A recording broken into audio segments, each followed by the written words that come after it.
Hello, those of you who are joining us on YouTube. Our theme today, as I mentioned around the readings, is letting go. And I'm going to start off by reading you a short story by D.A. Kindiger.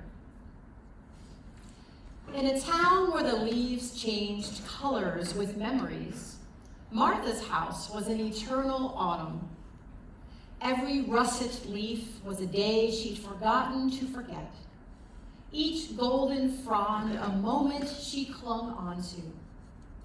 Her trees were the most vibrant of the whole of Hartsville, an explosion of crimson and orange, gold, which, while beautiful, was a symbol of her inability to move forward. On a particularly brisk morning, Martha was in her garden and young Lily from next door hopped over the fence. The child's presence always stirred something within her. Her little cheeks and her infectious laughter. Lily was the spitting image of Martha's daughter at that age. "Do you want to know a secret?" Lily whispered, drawing close. Martha leaned down. "Always." "I found a way to make the leaves fall." Lily's eyes sparkled with mischief. "To make the trees green again." Martha chuckled. "Oh, is that so?" Nodding, Lily took Martha's hand and led her to the oldest tree, its branches heavy with memories. With a stick, she began drawing unfamiliar symbols around its base. The wind picked up and a solitary leaf danced its way to the ground. Lily's laughter echoed, and more leaves followed. For hours they played, Lily drawing, Martha watching, the past letting go leaf by leaf. As evening approached, a lone green tree stood where none had been for decades. "I don't understand," Martha whispered, tears forming. "It's magic," Lily said with a shrug. But Martha saw the truth in her young eyes, a wisdom far beyond her years. They sat beneath the tree, the past around them, not as a burden, but as a tapestry of who Martha had been and who she could be. As night enveloped them, the weight that had pressed on Martha for years lifted. The past was there, but no longer defined her. Days turned into weeks, and Martha's garden transformed. The town marveled at the green oasis amidst the autumn tapestry. But to Martha, each green leaf was not an absence of memory, but a balance of remembrance and release. Years later, when Martha was no longer there, the town's children would play in her garden, a tree's mixed green and autumn hues. They would whisper tales of the old woman and the child who taught a town to let go. And in their stories, Martha and Lily's laughter echoed, timeless, a testament to the power of letting go and the magic that lived next door.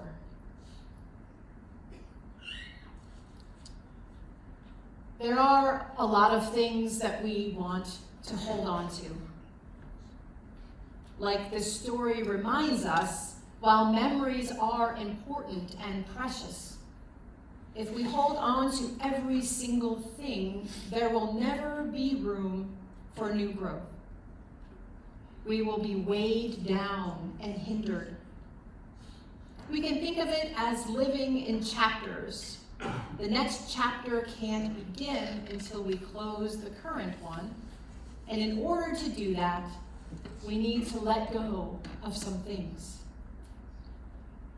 Just for some reference points, some things we might need to let go of: relationships to people and or substances. Maybe we need to let go of grudges. Maybe we need to let go of certain behaviors and habits. Maybe a dream that no longer excites us. A chapter of life that no longer reflects who we are now. Perhaps we need to let go of fear or the need to control. Shout out any others you can think of. What else might we need to let go of? Resentments. Anger. Yes. Maybe unrealistic expectations. Whatever it is, it's hard to let go, is it not? Well, let's explore a little bit with a little help from Brene Brown's TED Talk. Let it hurt, let it heal, let it go. I highly recommend listening to that on your own, by the way. Most things we need to let go of are from the past. Letting go is not pretending the past did not exist, nor does it devalue what has happened. Recognizing the end of something is not throwing it away. It's about preserving the past and choosing to move forward. Letting go feels hard because it seems like it erases all the time and effort we've poured into whatever it is. That relationship, a worldview, a certain political viewpoint, a grudge even. Sometimes we allow these things to define our identity, and without them, who would we be? In a culture that glorifies holding on as strength and winning, letting go can feel like failure. And although our feelings are valid, feelings aren't facts. Letting go is wisdom. Knowing when it's time to move on and proactively working towards that end takes courage.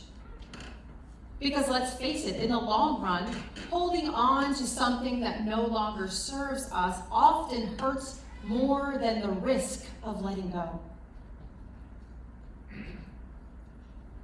Letting go takes trust on a whole lot of levels.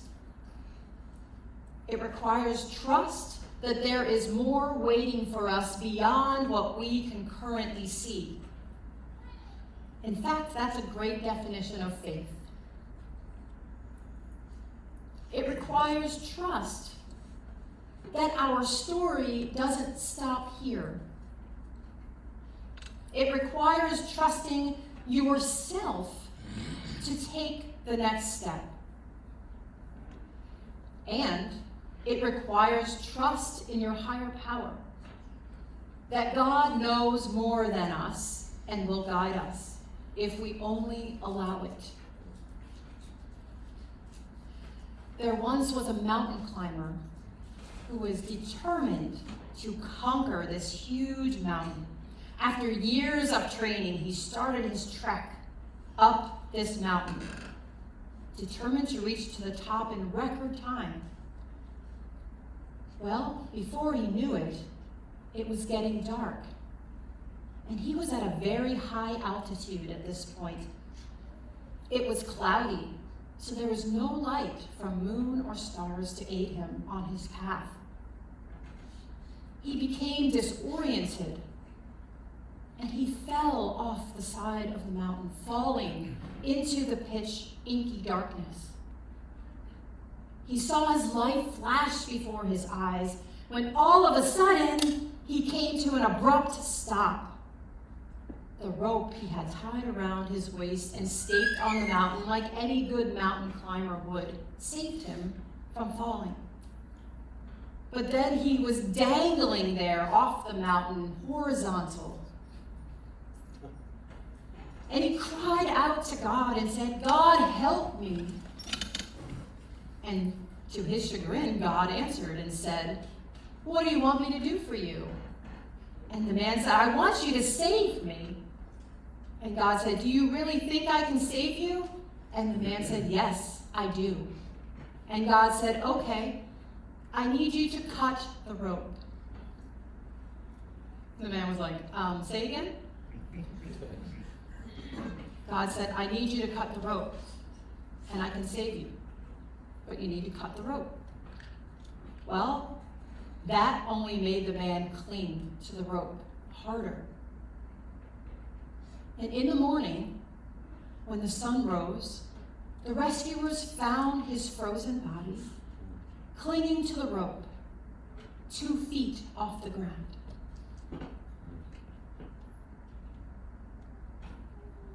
God knows the story from every angle. Our higher power has a vantage point that we do not possess. We are limited. Our higher power is limitless. We have finite knowledge. God has infinite wisdom. Trusting our higher power is foundational to cutting the rope, to letting go. And you might be thinking, I don't know how to let go. How do I do this? It's a fair question. It's kind of an abstract thing. And I would say it can be a journey instead of a one-time thing, just like a lot of other hard things. It helps to have a ritual or a process to make it a bit more tangible. There was a woman who hired a contractor to help her renovate her old farmhouse. And the first day he showed up on the job, he was an hour late because his truck had got a flat tire. And during the day, his electric saw quit. And when he went to leave, his truck wouldn't start. He had a very bad day. So the woman offered to drive him to his home nearby. And as they drove, he sat in stony silence, his face expressionless. When they got to his house, he invited her to come in and meet his family. And he paused briefly at a small tree by his front door, touching the tips of the branches with both hands. And they went in, and as he crossed the threshold of his house, his entire face changed. It was smiling and open. His entire demeanor had a transformation. And he kissed his children and hugged his wife and introduced the woman to them, and they exchanged pleasantries, and he walked her back outside to his car. And she asked him about what that was. What had happened earlier? What were you doing when you touched that tree, and how did you change? And he said, "Oh, that's my trouble tree.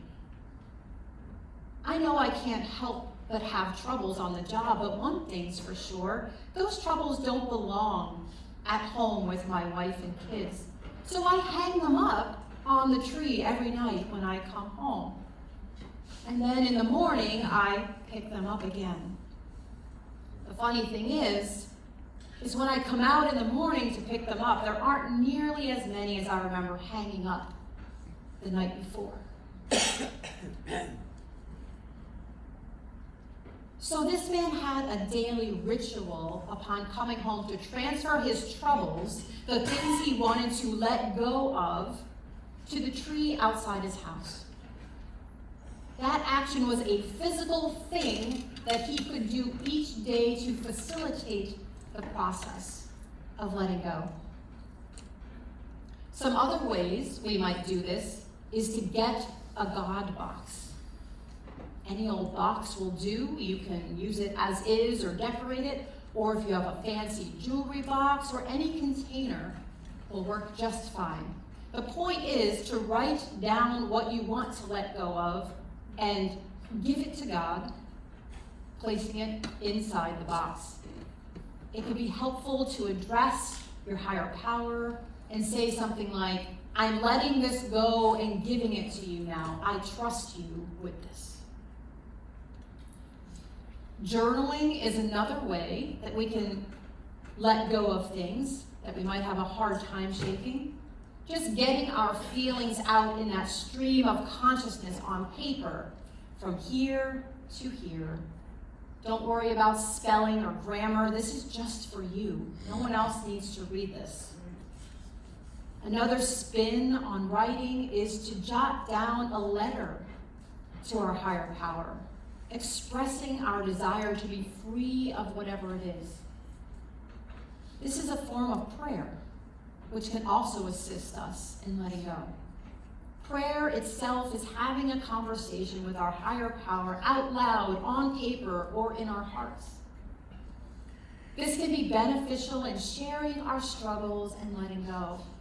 Not because our higher power doesn't already know, but in opening ourselves, we are providing our higher power access to the deepest parts of ourselves, which in turn deepens our relationship with higher power.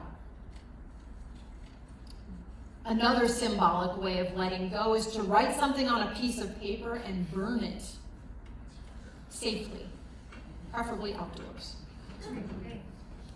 Burning represents purification and can be a powerful way to help us be on our way to being able to let go of something or someone. There is actually a named ritual just for this purpose called the ceremony of letting go, which has its roots in Native American traditions, where it is performed to honor the cycles of life and death.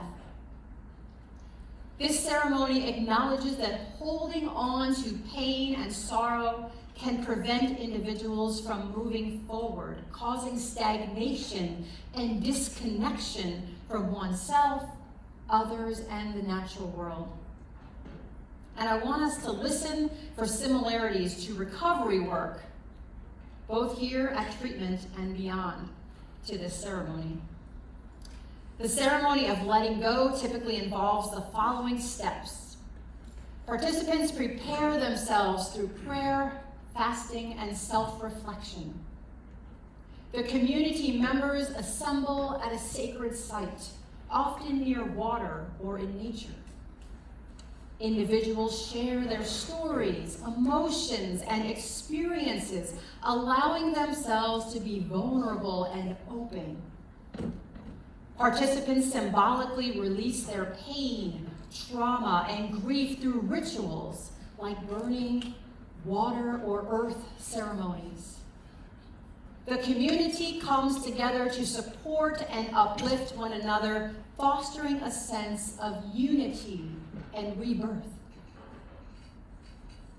The ceremony of letting go is a powerful and sacred ritual in Native American culture, offering a transformative path for emotional healing, community bonding, and spiritual growth.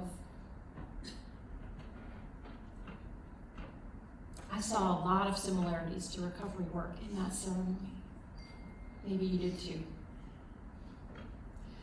But right now, we are going to try some shaking as a means of letting go. So I invite you to stand as you are able. It's okay if you need to stay seated. All right, so let's take a few moments. And I want you to close your eyes. Hold on to the chairs in front of you if you need to. Close your eyes and think about something that doesn't serve you anymore. Something you need to let go of.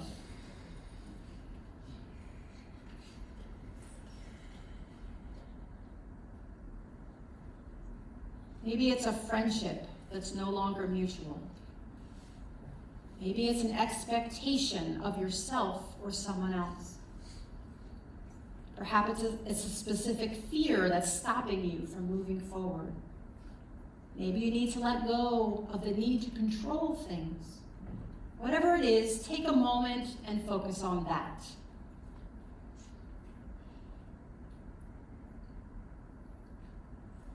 Now, whatever it is you need to let go of, imagine it is on your person.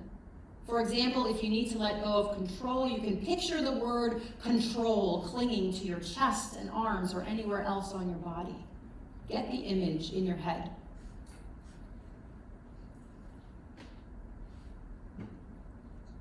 All right, we're going to start shaking. And as you shake, envision the things you need to let go of getting dislodged from your body and falling to the ground. You can keep your eyes closed or focus on an object in the room, depending on how your balance is. But we're going to begin by gently bouncing our knees. Just gently bounce your knees. Bounce your knees. All right? Now start shaking your hands. Shake your hands. You can shake vigorously or gently, how your body feels good. You can twist your body, get loose, kick your legs out a little, jump if you like, make it your own. Now, in emphasizing this feeling of releasing and letting go, keep breathing. Remember, the point is to picture the thing you want to let go of falling away from you. It's falling away from you. It's falling to the ground. Let's pause. All right. Let's pause for a beat and be still. Let's be still. And notice any shift in the energy from when we started.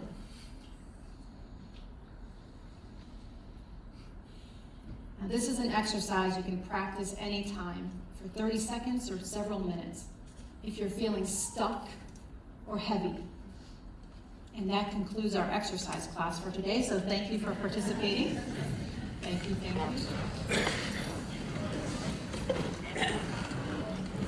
And amen. Amen.